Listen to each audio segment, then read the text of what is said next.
వంశీ అని ఇప్పటికి నెలన్నర అయిపోయింది. ఒక కేసులో బెయిల్ వస్తుంది, బెయిల్ వచ్చిన వెంటనే ఇంకొక కేసు, మళ్ళీ ఆ కేసులో బెయిల్ వస్తుంది, బెయిల్ వచ్చిన వెంటనే మళ్ళీ ఇంకొక కేసు. ఇప్పటికి 11 కేసులు. ఒక కేసు అయిపోయినాక ఒక కేసు, ఒక కేసు అయిపోయినాక ఒక కేసు. 2 నెలలు దాదాపుగా వంశీ ఈరోజు జైల్లోనే కనపడతా ఉన్నాడు. ఇంకొక దళితుడు ఎక్స్-ఎంపీ నందిగామ సురేష్ పాపం నెలన్నర రోజులు పాపం జైల్లో పెట్టారు. బెయిల్ రాకుండా అడ్డుకుంటూ జైల్లో పెట్టారు.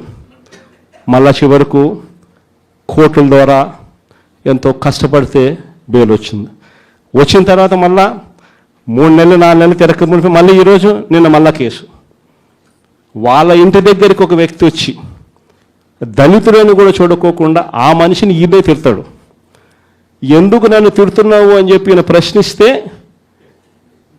ఈయన మీద కేసు పెట్టి జైల్లో పెడతా ఉన్న పరిస్థితి మొట్టమొదటిసారిగా ఇప్పుడు చూస్తూ ఉన్నాం. అది ఈరోజు ఇంత దారుణంగా ఈరోజు జరుగుతూ ఉంది. ఇలాంటి పాలన చూసిన తర్వాత చెప్తా ఉన్నా, ఆ బాధలో నుంచి చెప్తా ఉన్నా, ఏదైతే మీరు ఎత్తుతా ఉన్నారో తప్పుడు సాంప్రదాయాన్ని నాటుతూ ఉన్నారు, తప్పుడు సాంప్రదాయాన్ని మీరు చాటుతూ ఉన్నారు.